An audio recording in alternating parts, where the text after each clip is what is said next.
Emmanuel Todd, nous sommes particulièrement heureux de vous recevoir aujourd'hui à Montreuil pour le lancement du média. Nous avions très envie de vous entendre sur le moment politique que nous vivons, sur la situation des médias et aussi sur les moyens de réveiller cette France endormie qui semble pour l'instant subir. Avant l'élection d'Emmanuel Macron, vous aviez dit que c'était le candidat qui n'avait pas de programme. Après l'élection de Macron, vous avez dit qu'il n'avait pas de pouvoir, que le vrai pouvoir, c'était Angela Merkel. Et pourtant, c'est ça qui est extrêmement troublant. On a l'impression qu'il avance et qu'il avance vite. Comment vous expliquez ça? Je pense que c'est une impression totale. C'est-à-dire ce qu'il fait, c'est un peu le genre de politique de droite que faisaient les socialistes, tout en se racontant qu'ils étaient socialistes et qu'ils étaient de gauche et qu'ils faisaient les choses donc un peu lentement. Donc il fait un peu plus que les socialistes des politiques de droite. Et je pense que ça lui est permis parce que la réalité du macronisme, pour moi, il est dans l'électorat. Je ne m'intéresse pas beaucoup aux hommes politiques, je m'intéresse aux électorats. C'est une sorte, pour moi, c'est une sorte de coming out de droite d'un électorat socialiste qui voulait encore se raconter qu'il était de gauche. Et donc il y a une sorte de libération, donc une sorte de dérive à droite. Et donc on voit dans les sondages, ça marche pas mal, la fusion des électorats de droite et ex-socialistes qui se sont retrouvés en Macron s'opère bien. Mais pour moi, ça ne veut pas dire qu'il a du pouvoir. Parce qu'avoir du pouvoir économique, ça serait pouvoir prendre des mesures qui lanceraient la France sur une trajectoire positive économiquement. Et flexibiliser un peu plus le marché du travail en faisant socialiste plus ou droite moins, ou plutôt comme la droite, puisque les gens qui s'occupent d'économie sont les gens de la droite, chez Macron, ça ne va pas produire d'effets positifs. C'est-à-dire que, on a eu, je crois, hier, les derniers résultats du commerce extérieur, qui sont à 60 milliards de déficit, encore plus catastrophiques que l'année d'avant, et pour la raison extrêmement simple, c'est qu'un président de la République française, dans le cadre du système euro, n'a pas de pouvoir économique. La théorie politique nous dit que le président de la République française est une sorte de monarque constitutionnel le plus puissant d'Occident. Il a plus de pouvoir que n'importe quel chef de l'exécutif en Occident, que le président américain, que le Premier ministre britannique ou qu'Angela Merkel, par exemple. Et encore, il n'a pas encore utilisé l'article 16. Donc peut-être qu'un jour on aura un coup d'État avec l'article 16 et que nous verrons la toute-puissance du macronisme. Moi je ne sais pas. Je fais de la prospective politique de grande ampleur. On ne sait pas ce qui va se passer. Mais en termes économiques, il n'a pas de pouvoir, puisque l'État n'a pas le pouvoir de création monétaire. Donc la gestion est une gestion du déficit, strictement encadrée. Donc on peut agir à la marge sur le marché du travail, on peut faire augmenter les inégalités un peu plus vite, mais on n'obtiendra rien, puisque le gros de la guerre économique est à l'intérieur de la zone euro, puisque la seule solution pour la France serait d'avoir une monnaie autonome et de faire baisser massivement le coût du travail par une dévaluation. Donc il n'obtiendra rien. Et donc c'est pas juste Macron, c'est en fait toute la politique française est devenue une sorte de faire semblant.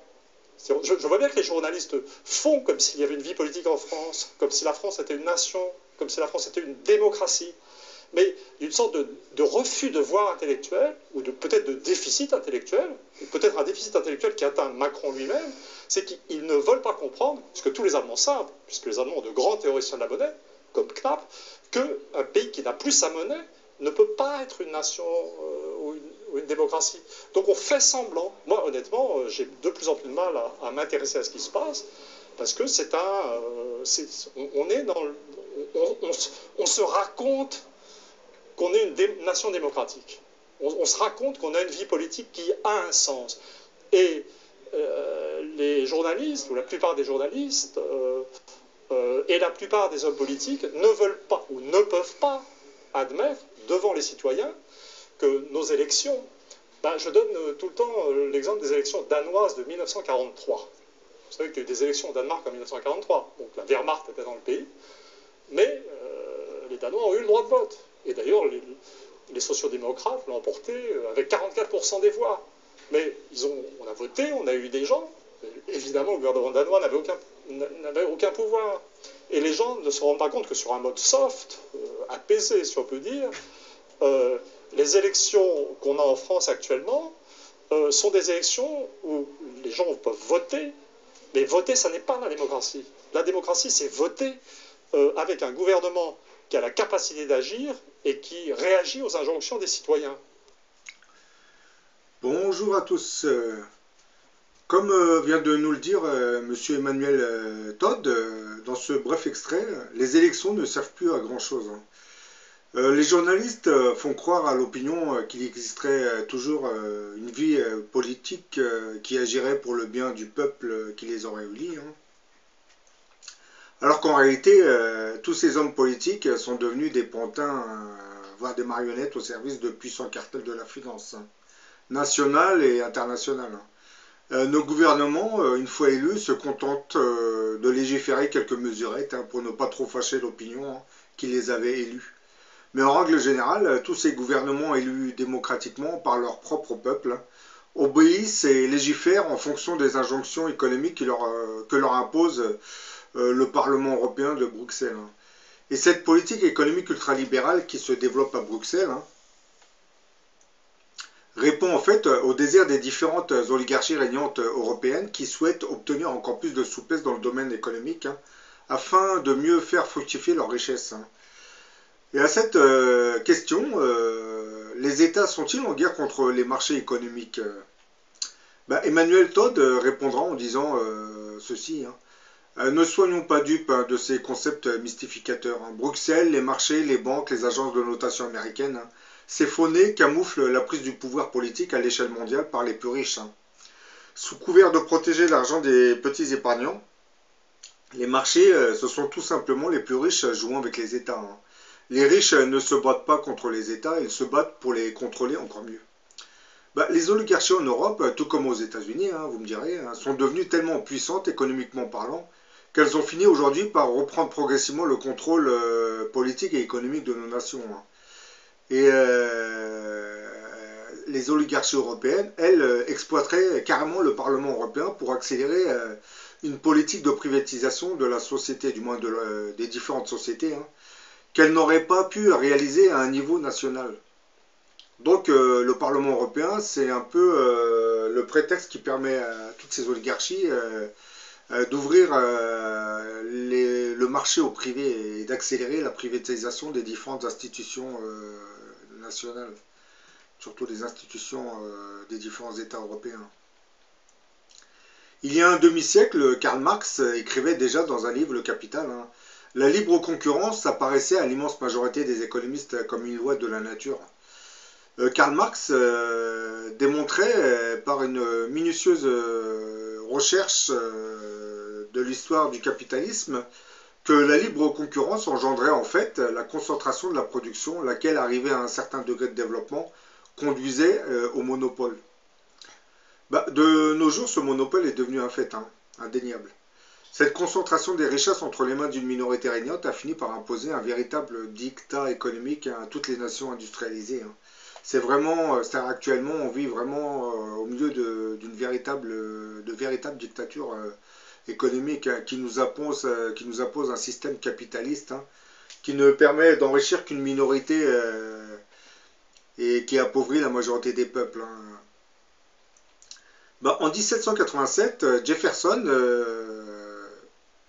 déclarait à propos des Indiens iroquois: je suis convaincu que les sociétés indiennes qui vivaient sans gouvernement jouissaient globalement d'un degré de bonheur bien plus supérieur à ceux qui vivent sous les régimes européens d'aujourd'hui. L'iniquité, l'injustice, la pauvreté, la corruption et la dévastation de l'environnement ont pour origine une même cause. C'est la fameuse création monétaire. La plupart des gens s'imaginent que notre monnaie est créée par le gouvernement. Ce n'est pas le cas. Certes, l'État imprime la monnaie, il est donc officiellement et techniquement le créateur de la monnaie. Cela dit, les banques en prêtant de l'argent scriptural, c'est-à-dire cet argent virtuel qu'on retrouve par les chèques et les cartes de crédit. Les banques en prêtant de l'argent sont le créateur de fait des 9/10 de la masse monétaire en circulation. Notre monnaie nous est prêtée par des cartels bancaires privés. Le pouvoir politique a au cours des siècles remis aux banques privées son devoir de créer l'argent de la nation. Rothschild disait à son époque, si vous permettiez aux banquiers d'émettre l'argent d'une nation, elle ne se soucierait pas des lois. Hein. Une élite bancaire internationale détient le pouvoir suprême de création monétaire. Hein. Cela lui donne le contrôle au moyen de l'argent crédit, hein, des destinées des différentes nations et de l'économie mondiale. Oui, c'est un fait indéniable ça. Hein. En fait, tous nos problèmes viennent de là. Hein. C'est parce que l'argent est prêté avec intérêt et avec pour seul objectif de faire des profits, hein, que nous observons l'absurdité d'investissement dans des technologies dites gadgets, alors que des besoins de base ne sont même pas satisfaits. La capacité de battre monnaie sur un territoire et donc la création de la confiance dans l'échange marchand est le premier devoir de tout gouvernement souverain. Pourquoi le gouvernement devrait-il payer de l'intérêt à un système bancaire privé, hein, pour l'usage de sa propre monnaie, qu'il peut émettre lui-même sans intérêt et sans dette? Le fait que le gouvernement ait abandonné cette fonction aux banques privées, c'est une trahison. Hein. Le gouvernement, en général, se refuse à lui-même un privilège que par la loi il avait accordé aux banques. Il se fait le serviteur des banquiers et méprise ainsi le peuple. Hein. L'objectif des banques privées n'est pas du tout d'émettre l'argent selon les besoins de la population, mais de faire plus de profit et d'amener gouvernements, entreprises et individus à s'endetter encore plus. L'oligarchie financière internationale est pour une banque centrale européenne, hein, car pour elle, c'est le meilleur moyen d'empêcher le gouvernement national de recouvrer sa capacité de fabriquer la monnaie. Parce que comme vous le savez, aujourd'hui, les États ne peuvent plus fabriquer leur monnaie, hein, ils sont obligés de passer par les banques privées, hein, pour réclamer des prêts. Et bon, ces banques privées acceptent de prêter l'argent à l'État, mais bon, contre intérêt. Hein. Et à cause de cela, nos gouvernements et nos États ont dû créer des impôts supplémentaires, hein, pour pouvoir payer les intérêts de la dette et ensuite refaire des crédits pour repayer les intérêts de cette nouvelle dette. Oui, c'est sans fin. Hein. C'est-à-dire, en gros, le système économique qui permet à ces banques privées de prêter de l'argent nous maintient dans un système... nous maintient dans un piège en fin de compte, puisqu'on est obligé de contracter un crédit, de devoir rembourser ce crédit plus les intérêts. Et pour payer les intérêts, les États sont obligés de refaire de nouveaux crédits, et ainsi de suite. C'est-à-dire, nous les contribuables, on paye des impôts pour payer les intérêts qu'on doit aux banques privées. Alors qu'à l'origine, les États pouvaient se permettre de fabriquer leur propre monnaie. Vous voyez un peu l'aberration, hein. L'argent scriptural, hein, ou électronique, hein, c'est l'argent des chèques et des cartes bancaires, hein, qu'on ne voit pas, mais c'est de l'argent virtuel. Hein. C'est une bonne invention, il ne s'agit pas de la remettre en cause, mais au lieu d'avoir pour origine la plume du banquier, à l'état de dette, il devrait naître sous la plume d'un organisme national, à l'état d'argent servitaire. Organisme national, c'est-à-dire c'est l'État. Hein. Puisque aujourd'hui, comme vous le savez, comme je viens de le dire, on prête de l'argent à des banques privées, hein, alors qu'en réalité, l'État ne devrait même pas... C'est-à-dire c'est les banques privées qui nous prêtent de l'argent. Prêtent de l'argent à l'État. Et l'État les rembourse avec des intérêts. Lorsqu'on parle d'oligarchie, on ne peut pas s'empêcher d'évoquer l'élection du président français Emmanuel Macron. Cette élection présidentielle nous avait démontré une fois de plus le lien qui existait, du moins qui existerait entre le matraquage médiatique, hein, en particulier télévisuel, et le choix des électeurs. Ce phénomène du matraquage médiatique en vue de consacrer un candidat parmi d'autres s'apparenterait au pilonnage publicitaire ayant pour but de faire vendre un produit. Hein. Et là, il est évident que si cela ne fonctionnait pas, les entreprises auraient arrêté depuis longtemps de consacrer des budgets pharaoniques à la publicité. Hein. Oh, sans doute, hein, nos entreprises savent très bien que la publicité, surtout quand c'est diffusé tous les jours, hein, finit par porter ses fruits, hein, puisque les gens finissent par acheter les produits qui sont présentés par la publicité. Hein. Les mêmes techniques de publicité sont maintenant utilisées avec succès pour vendre un candidat à la présidence, comme un vulgaire paquet de lessive. Hein. Emmanuel Macron était le candidat qui avait été choisi par l'oligarchie française. Mais comment, vous allez me poser cette question, comment cette oligarchie avait-elle fait pour reprendre le contrôle de notre réseau médiatique, pour ainsi nous matraquer médiatiquement parlant? Après la guerre, les conditions de survie économique de la nouvelle presse n'ont jamais été réunies. Leurs dirigeants, qui étaient issus de la résistance, n'avaient pas les compétences requises en gestion économique pour permettre à cette nouvelle presse indépendante de survivre. Mais l'oligarchie financière, qui comprenait les banques et les grands groupes industriels du pays, s'initieront progressivement dans cette presse. Ils utiliseront dans un premier temps le vecteur publicitaire pour la reprise de contrôle des médias, avant de racheter ces derniers par paliers successifs. Et ce mouvement de rachat de la presse se serait accéléré après l'abrogation des ordonnances de 1944. Par la suite, certains grands groupes industriels rachèteront progressivement des journaux, des magazines, des radios et des chaînes de télévision.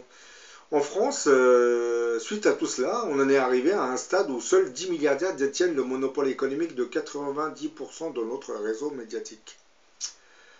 C'est-à-dire quand vous regardez la télévision ou quand vous écoutez la radio ou quand vous lisez un journal, vous avez une chance sur 10 de lire le contenu d'un de ces 10 milliardaires. Donc vous vous doutez bien que ces gens ont des intérêts bien précis, qui ne sont pas les intérêts du peuple. Donc les reportages, le contenu des journaux télévisés sera orienté logiquement vers une politique ultralibérale, politique économique ultralibérale. Et par contre, tous ceux qui dénonceront ce système, y compris les partis d'extrême gauche, seront un peu censurés des médias, puisque comme vous le savez, les partis d'extrême gauche sont souvent présentés, lors des élections présidentielles. Mais entre chaque élection présidentielle, vous ne les voyez pratiquement plus. Par contre, les hommes de droite ou ceux de gauche, parce que la gauche pratique une politique de droite désormais. Par contre, ces gens, vous les verrez quotidiennement, surtout les hommes de droite, parce que comme vous le savez, notre réseau médiatique est orienté plus vers la droite réactionnaire. Concernant l'élection d'Emmanuel Macron, ce sont d'abord les médias dominants qui quotidiennement nous matraquaient avec cette image Macron. Et c'est seulement après que celui-ci avait décollé dans les sondages. Et pour camoufler cette réalité, les journalistes nous expliqueraient que s'ils s'intéressaient à ce candidat, c'est parce qu'il avait d'abord convaincu le peuple avant d'être mis en lumière par les dits médias. C'était le contraire. C'est le matraquage médiatique qui était fait autour de ce personnage qui l'avait en fait décoller dans les sondages. Il n'avait en aucune manière convaincu le peuple. C'est le conditionnement médiatique que subissait le peuple qui avait amené Macron au devant de la scène médiatique, et non le contraire. Cette emprise de l'oligarchie sur nos médias nous explique entre autres pourquoi tous nos journaux télévisés et radiophoniques semblent diffuser une pensée unique orientée vers le même but, celui de l'ultralibéralisme économique. Cette médiagarchie, pour ceux qui ne comprennent pas le terme, médiagarchie, c'est les médias de l'oligarchie. Donc, je fais une synthèse des deux mots, média et oligarchie, ça fait pour moi médiagarchie. Ce médiagarchie est le principal vecteur de la fameuse pensée unique, qui, de par sa puissance de feu, influence la plus grande partie des populations du monde européen et américain. Et cette pensée unique développe une politique idéologique qui reste centrée sur l'ultralibéralisme économique. Son pouvoir de conditionnement est tel qu'il peut désormais contrôler les bulletins de vote pour arriver à imposer un choix aux élections, avec, comme on l'a vu pour Macron, une réussite totale. Donc maintenant, vous comprenez que lorsque vous allez déposer un bulletin de vote, vous votez pour pas grand-chose. Surtout quand c'est une élection présidentielle, puisque ce président sera soumis aux injonctions déjà de l'oligarchie régnante, et surtout de Bruxelles, qui est aussi sous l'influence des oligarchies européennes. Donc ne vous faites pas trop d'illusions, surtout lorsque vous allez voter pour les socialistes, parce que les socialistes ne font plus de politique de gauche maintenant. Ils se sont tournés depuis l'ère de Mitterrand vers l'ultralibéralisme économique. Et cela pour permettre à cette époque aux entreprises françaises d'être beaucoup plus compétitives devant la concurrence des voisins. Donc pour permettre aux entreprises françaises de concurrencer les voisins, l'État socialiste leur a commencé à pratiquer une politique qui allait en leur faveur et qui allait les protéger D'ailleurs, vous avez remarqué que sous les septennats socialistes, hein, vous avez eu autant de licenciements dans les entreprises que sous les septennats de droite. Hein. Ça veut tout dire, hein, parce qu'un gouvernement de gauche, logiquement, aurait interdit ce genre de licenciement. Mais bon, même un gouvernement de gauche ne peut pas interdire ce genre de licenciement pour une raison fort simple. Hein. C'est que on n'est pas dans un État communiste. Hein. Ce n'est pas vraiment la collectivité qui prédomine. Hein. Et quant aux nationalisations, l'État socialiste avait commencé à en faire, mais bon, il s'est vite rétracté par la suite. Hein. Il a restitué certaines de ses entreprises nationales au secteur privé. Hein. Comme aujourd'hui, vous le voyez avec EDF, GDF, hein, avec la Poste qui commence à se privatiser tout doucement. Vous avez d'autres institutions étatiques qui vont se privatiser. Par exemple, la sécurité sociale, pour l'instant, bon, on n'en parle pas beaucoup. Mais à l'époque, lorsque M. François Fillon évoquait les mutuelles privées, hein, il nous expliquait globalement qu'on s'orienterait plus vers la création de mutuelles privées. Hein, et puis les gens devront, pour se faire rembourser, devront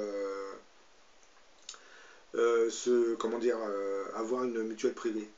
Et en stimulant et en développant cette politique des mutuelles privées, la sécurité sociale aurait commencé à perdre de son influence, hein, c'est-à-dire à commencer à régresser, et on aurait probablement commencé à légiférer sur un système de sécurité sociale privé. Pour l'instant, on n'en est pas encore là, mais bon, tôt ou tard, vous avez un de ces présidents qui va nous imposer des mutuelles privées à tout le monde. Hein. Mais le problème avec ces mutuelles privées, c'est que les gens qui n'ont pas les moyens ne pourront pas prendre une mutuelle privée. Que va-t-il se passer pour ces gens? Exactement ce qui se passe pour les Américains. Ceux qui n'ont pas d'argent ne pourront même pas se faire soigner. On en arrive à un stade où bientôt on va ressembler aux États-Unis d'Amérique. Hein. Donc, dites-vous bien que lorsque vous allez voter, même si vous votez pour un candidat socialiste ou de droite, voire du Front National, vous mettez un bulletin blanc dans l'urne, puisque en réalité, celui ou celle pour qui vous aurez voté n'aura aucun pouvoir lorsqu'il sera élu. Il vous sortira des petites mesurettes, hein, et de temps en temps, il exploitera encore des faits divers qui seraient liés, qui graviteront autour de la communauté musulmane. Ça, c'est une manière de détourner l'attention, bien entendu. Mais sur le fond, il n'aura pas de réel pouvoir, exactement comme Macron, là. Ce sont des mesurettes qu'il fait. La loi sur le travail, c'était une loi qui était déjà dans les dossiers du Parlement européen, de Bruxelles. Donc Macron n'a fait qu'appliquer cette loi européenne au niveau national. Hein. Donc, et puis vous avez d'autres lois qui vont pas tarder à arriver. Ne vous faites pas trop d'illusions. Hein. Par contre, je voudrais juste dire quelques mots sur ce Front National. Ceux qui pensent pouvoir s'en sortir en votant l'extrême droite, surtout pour les ouvriers, vous l'aurez complètement, hein, puisque le Front National, comme j'ai dit dans une précédente vidéo, c'est un parti extrémiste, certes, mais qui pratique une politique ultralibérale en faveur du patronat. Donc si vous avez des patrons qui sont en train de licencier massivement ou délocaliser leurs entreprises, c'est pas le Front National qui arrêtera ce phénomène. Hein. Au contraire, lui, il va renforcer la puissance des patrons. Donc vous allez voter pour un parti d'extrême droite qui va encore plus vous mettre dans la misère. Parce que lorsque, admettons que ce parti prenne le pouvoir, bon, il va commencer à expulser les immigrés clandestins, il va commencer à vouloir expulser les clandestins, ensuite les immigrés installés sur le pays depuis 15-20 ans, ensuite il va commencer à s'attaquer aux communistes, et ainsi de suite, et on va se retrouver devant un régime fascisant. Et que va-t-il se passer après par la suite? On risque de recevoir des bombes américaines sur la tête. Et oui. Vous savez, lorsque les socialistes ont gagné les élections en 81, l'état-major américain a vu rouge. Hein. Dans son esprit, il pensait que ça y est, le communisme allait prendre pied en France et se répandre sur toute l'Europe. Donc, à travers certains services secrets américains, ils ont tout fait pour essayer de,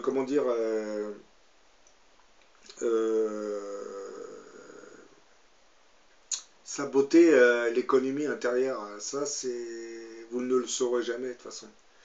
Et surtout pour discréditer le Parti socialiste, c'est-à-dire surtout que la France avait comment dire, son armée en Afrique, hein, elle contrôle beaucoup de dictateurs. Et à cette époque, les États-Unis s'amusaient à créer des conflits dans certains de ces pays qui étaient sous l'influence française. Et tout cela pour déstabiliser la France, hein, puisqu'ils ne supportaient pas le socialisme. Puisqu'à leurs yeux, derrière le socialisme, c'est le communisme qui se manifestait. Mais comme vous l'avez vu, hein, je ne sais pas si c'est sous la pression ou pas, Monsieur Mitterrand a assez rapidement rassuré nos alliés américains en leur expliquant que non, il était pour une politique ultra-libérale. Hein, il ne faut pas s'inquiéter. Hein, la France sera toujours un pays capitaliste. Hein, on ne va jamais plonger dans un communisme étatique. Hein. Et par la suite, eh ben, vous l'avez compris, hein, le socialisme a fini par disparaître. Hein. Du moins l'étiquette socialiste. Hein. Aujourd'hui, le Parti socialiste, c'est une droite modérée. Hein. Et tout ça, ça s'est fait sous la pression américaine, hein, bien entendu. Hein. Et vous verrez que dans le futur, si des révoltes venaient à se déclencher dans les 10 pays européens, eh ben, on va s'orienter vers beaucoup plus de socialisme. Et bon, comme je l'ai dit dans beaucoup de mes vidéos, si ce mystérieux grand monarque venait à se manifester pendant cette période des révoltes, eh ben, ça serait un socialisme religieux. Puisque pour moi, personnellement, le communisme, c'est une manière laïque de faire du religieux. Oui, parce que moi, tout ce qui est religieux, ça peut rentrer au communisme. Sauf que, voilà, on rajoute la divinité. Puisque, comme vous savez, dès le début du christianisme, il s'est formé une communauté chrétienne, et cette communauté chrétienne a commencé à être solidaire, hein, du moins à permettre à ses fidèles d'être solidaires les uns avec les autres. Hein.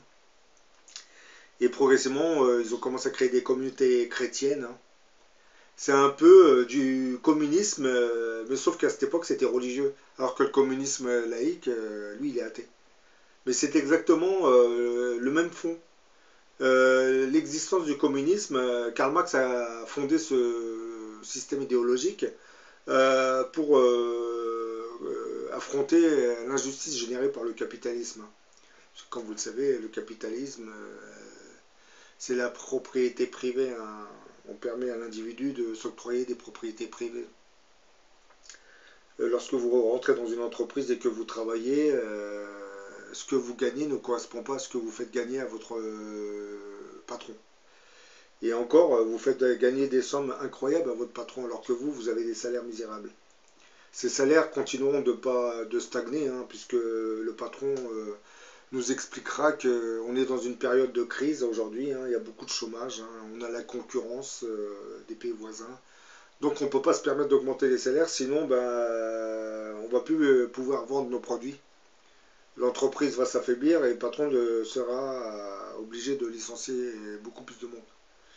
Ça, c'est ce que nos patrons nous font croire. Alors que la réalité, c'est qu'ils ne veulent pas augmenter les salaires pour pouvoir augmenter leurs bénéfices, hein, et leurs profits. Bah oui. Et tant que nous serons dans ce système libéral dit de la démocratie, on vivra comme ça. Et je pense que la situation se dégradera. Je vous dis à la prochaine pour une autre vidéo.